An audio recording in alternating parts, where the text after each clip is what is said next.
Bismillahirrahmanirrahim. Rabbi syrah li sadri wa yassir li amri wahlul 'uqdatam min lisani yafqahu qawli. Assalamualaikum anak-anak. Hari ini Bunda akan menjelaskan hukum nun sukun atau tanwin. Hukum nun sukun atau tanwin apabila bertemu dengan salah satu huruf hijaiyah, maka mempunyai beberapa hukum bacaan. Sebelumnya Bunda akan review huruf-huruf hijaiyah ya yang ada dalam Al-Quran. Ada alif, ba, ta, tha, jim, ha, kha, dal, zal, ra, za, sin, shin, shad, bad, ta, dha, ain, ghain, fa, qaf, kaf, lam, mim, nun, wawu, ha, hamzah, ya. Untuk lam alif tidak Bunda masukkan karena sudah ada lam dan alif. Selanjutnya, definisi ya, apabila ada nun sukun atau tanwin bertemu dengan salah satu huruf hijaiyah yang tadi Bunda bacakan atau Bunda sebutkan, maka mempunyai 5 hukum bacaan. Yang pertama iklab, yang kedua idgham bi gunnah, yang ketiga ikhfa hakiki, yang keempat izhar halqi, yang kelima idgham bila gunnah. Selanjutnya kita akan mengenal huruf-huruf yang mempunyai hukum 5 tadi. Nah, dari sekian banyak huruf tadi, huruf tadi dikelompokkan menjadi beberapa kelompok ya. Jadi ba itu masuk ke hukum iklab. Kemudian yang warnanya kuning ya. Kemudian ya, nun, mim, wawu, 4 huruf ini masuk ke kelompok idgham bi gunnah. Kemudian ta, tha, jim, dal, zal, za, sin, shin, shad, bad, ta, dha, fa, qaf, kaf masuk ke kelompok ikhfa hakiki atau tim hijau ya. Bunda kasih warna hijau. Kemudian untuk selanjutnya ada ha, kha, ain, ghain, ha dan hamzah itu masuk ke kelompok izhar halqi atau huruf-hurufnya izhar halqi, kelompok tim biru. Untuk selanjutnya idgham bila gunnah. Nah, ini timnya kelompoknya cuma terdiri dari 2 huruf, yaitu lam dan ro, warnanya orange. Nah, ini Bunda pisahkan ya. Jadi yang tadi itu kita campur seluruh warnanya atau seluruh anggota ya, anggota huruf-hurufnya. Kita jadikan satu biar kelihatan, oh ini masuk ke sini, oh ini masuk ke sini, oh ini masuk ke sini. Yang sekarang lebih spesifik, di sini Anda kelihatan ya, iklab mempunyai 1 huruf saja, yakni ba. Kemudian idgham bi gunnah mempunyai 4 huruf, yakni mim, nun, wawu, ya ya. Atau anak-anak biasa mengurutkan ya, nun, mim, wawu, disingkat yanmu begitu. Nah, ini masuk tim merah, ada 4 ya, 4 huruf idgham bi gunnah. Selanjutnya di tim hijau ada 15 huruf.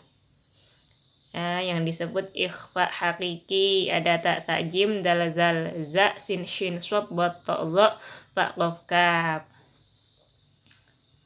Selanjutnya ada di tim biru ada 6 huruf, namanya izhar halqi.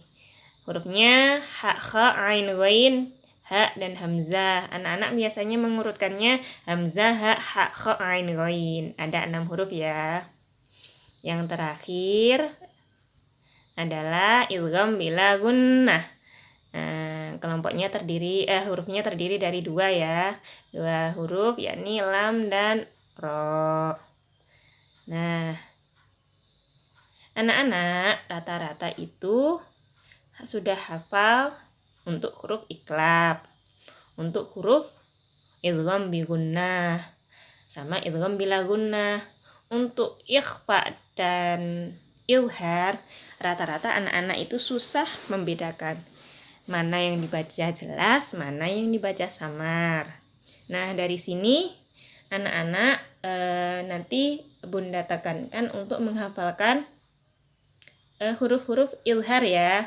Jadi kalau anak-anak sudah hafal huruf-huruf iklab, huruf idgham bi gunnah, huruf idgham bila gunnah, ilhar, nanti sisanya itu adalah ikhfa. Jadi sisanya ikhfa. Nanti akan mudah untuk membacanya. Biasanya anak-anak kesulitan ketika sudah praktek. Kalau sudah hafalan, oke, hafal. Tapi ketika praktek kadang lupa. Jadi Bunda tekankan untuk lebih menghafalkan di huruf ilhar halki dulu.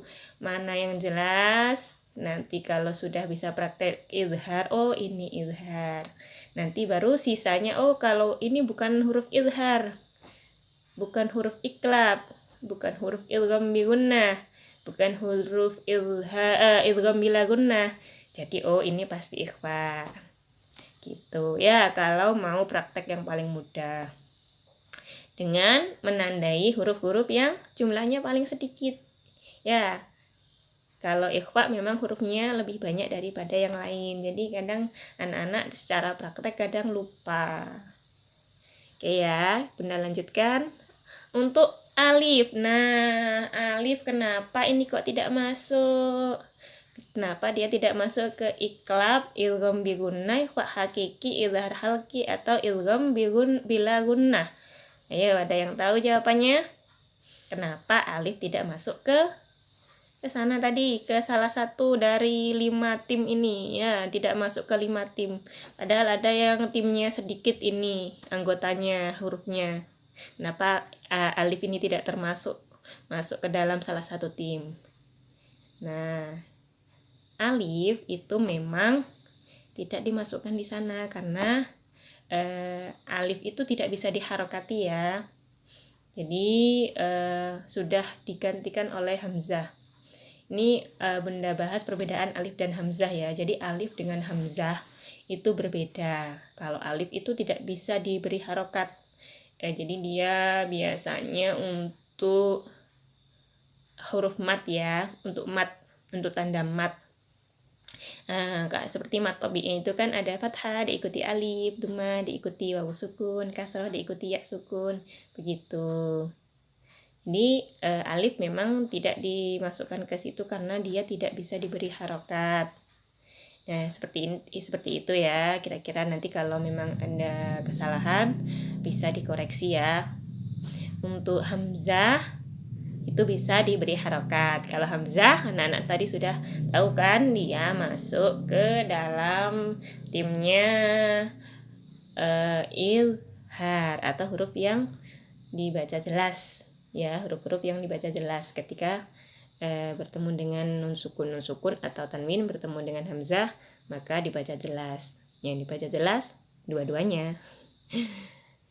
Cara membaca. Nah, ini cara membacanya ya. Untuk iklab membalik atau menukar. Itu yang paling pendek ya. Definisi yang pendek. Membalik menukar apa? Suara nun sukun dengan suara mim. Anak-anak sudah hafal ini insyaallah ya, di tajwid urib sudah ada. Kemudian idgham bi gunnah, gimana cara membacanya? Masuk dengan mendengung. Kemudian ikhfa hakiki, samar yang sungguh-sungguh. Idhar halki jelas. Idgham bila gunnah masuk tanpa mendengung. Ini kita masuk ke contoh. Tadi disebutkan ya, untuk iklab itu membalik atau menukar. Menukar apa maksudnya? Menukar uang dengan barang. Bukan menukar suara nun sukun dengan suara mim. Jadi bukan dibaca min, tapi dibaca mim ba'dihim ya. Kalau di sini kan tulisannya min ba'dihim. Tapi karena nun sukun ini bertemu ba, maka dihukumi iklab, membacanya nggak boleh min ba'dihim, harus dibaca mim ba'dihim. Nun sukunnya dibaca mim, sukun mim, bukan min ya. Jadi suara nun sukun ditukar dengan suara mim gitu, seperti definisi yang tadi. Min ba'dihim dibaca mim ba'dihim ya, seperti itu. Ini contoh yang untuk iklab. Selanjutnya untuk idgham bi gunnah, idgham bi gunnah, idgham bi gunnah ya. Hurufnya ada 4 ya, ya, nun, mim, wawu. Ini artinya tadi kan kalau idgham bi gunnah masuk dengan mendengung. Apanya yang masuk? Ayo, apanya yang masuk? Yang masuk adalah suara nun sukunnya, masuk ke huruf sesudah nun sukun. Nah, contohnya ya ya, yang untuk yang ya. Atau mim dulu deh. Mim dulu aja. Nun sukun bertemu dengan mim. Hukumnya adalah idgham bi gunnah. Idgham bi gunnah apa maksudnya? Masuk dengan mendengung. Apanya yang masuk? Nun sukun masuk ke mim. Min mahisin dibaca mim mahisin. Jadi langsung nun sukun masuk ke mim. Jadi seolah-olah nun sukun itu enggak ada ya. Jadi kalau kita baca mim mahisin, jadi nunnya kan suara nunnya kan tidak ada. Jadi langsung masuk ke mim. Jadi seolah-olah mimnya itu bertasdid. Tapi di sini Bunda enggak kasih tasdid ya. Untuk yang lain itu ada tasdidnya. Kayaknya Bunda kelupaan ini ya. Mim mahisin. Seperti itu. Untuk selanjutnya contoh yang nun sukun bertemu dengan nun. Nah, ini mirip-mirip yang ya. Guna musyaddadah ya, kan nunnya akhirnya kan kalau di sini ada tasdidnya. Jadi min nadrin langsung masuk ke nun. Ya, nun masuk ke nun. Udah langsung ketemu, masuk mendengung. Masuk dengan mendengung, min nadrin gitu. Kemudian nun suku ini tanwin ya. Tanwin bertemu dengan wawu. Nah, tanwin sama ya hukumnya seperti nun sukun apabila bertemu dengan wawu masuk ke hukum idgham bi gunnah, masuk dengan mendengung. Jadi membacanya mawat tahu bukan tan tapi tahu gitu. Mawat tahu warahmah, tahu warahmah, harokat fathah tanwin menjadi fathah ya. Jadi tapi langsung masuk ke wawu. Mawat tahu warahmah. Nah, fathah tanwinnya dibaca fathah langsung masuk ke wawu. Ya, masuk dengan mendengung. Jangan lupa mendengungnya ini yang sering lupa. Mawaddatau warahmah. Tidak terlalu kelihatan tapi tetap mendengung ya, ditahan. Mawaddatau warahmatan.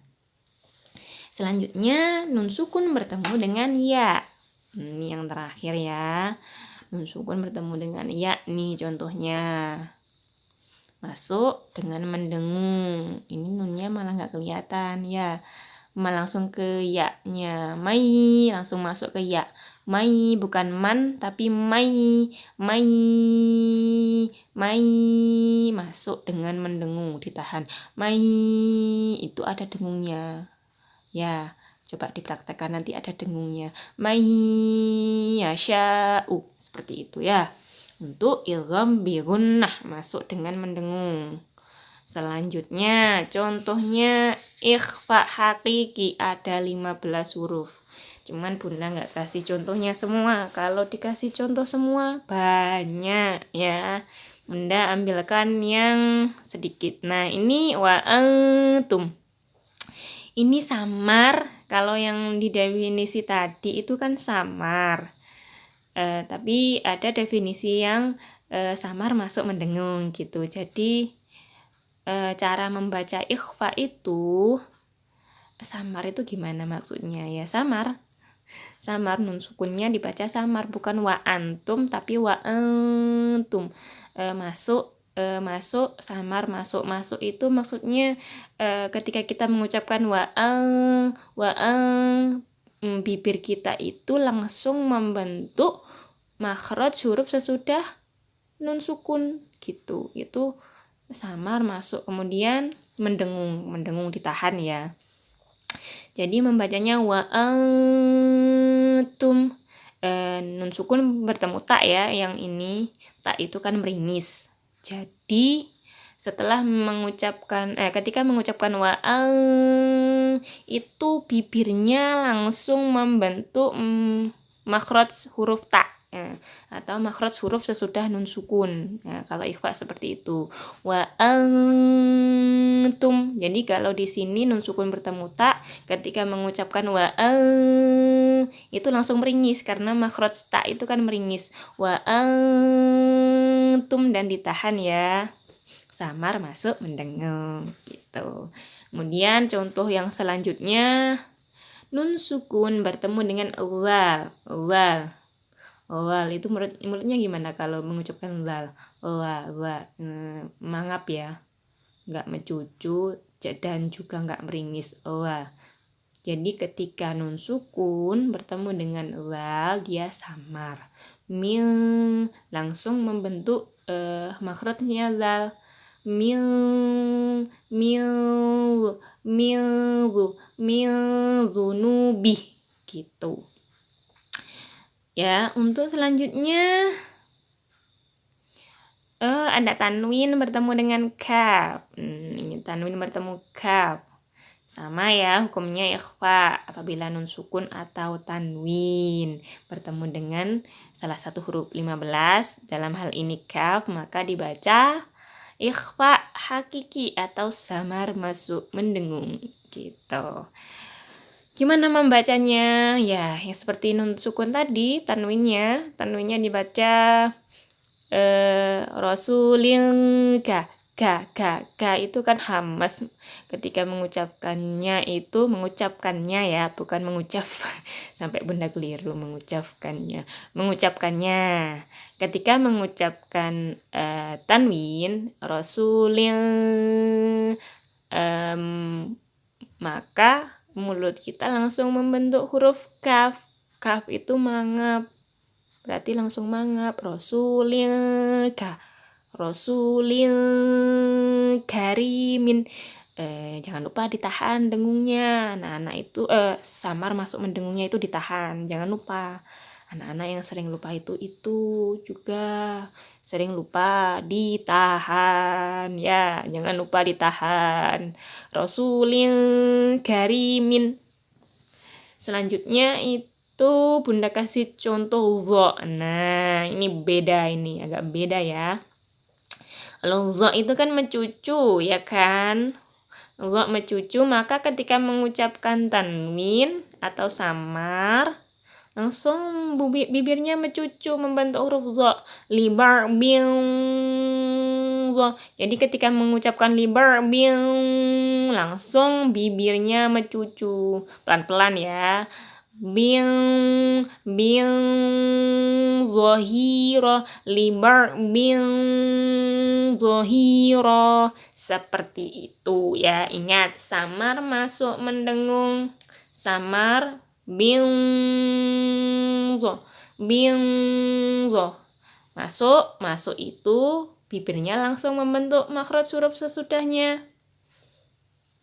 Mendengung ditahan. Libar bing zohiro, seperti itu ya. Ingat, jangan sampai lupa prakteknya. Selanjutnya yang keempat ya, izhar halqi. Izhar halqi jelas, enak ini wes. Nun sukun atau tanwin bertemu dengan huruf 6 ini, maka dibaca jelas. Apanya yang jelas? Nun sukun atau tanwinnya yang jelas ya. Jadi seperti contoh nun sukun bertemu dengan ha, dibaca watan haituna, dibaca apa adanya ya, atau dibaca secara jujur. Jadi kalau nun dibaca watan, ya kalau ketemu hak dibaca watan gitu. Jadi baca jelas nun sukunnya. Bukan watang atau watan. Dibaca watan biasa ya. Watan hituna. Tanpa mendengung, tanpa ditahan, tanpa samar. Dibaca jujur, sesuai dengan tulisannya apa adanya ya. Dibaca secara polos lah, polos.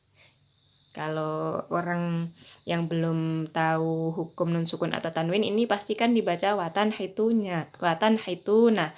Ya seperti itu membacanya, memang seperti itu. Jadi dibaca apa adanya, dibaca jelas nunnya, nun sukunnya atau tanwinnya.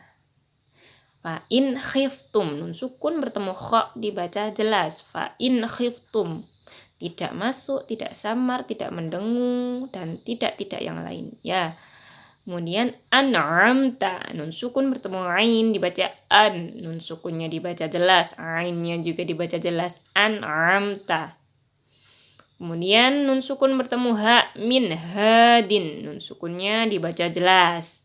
Waman asdaku, nun sukun bertemu dengan hamzah, ini hamzah ya. Tapi kayak alif. Kalau alif itu kan tidak ada harokatnya. Kalau ini bisa berharokat berarti hamzah ya.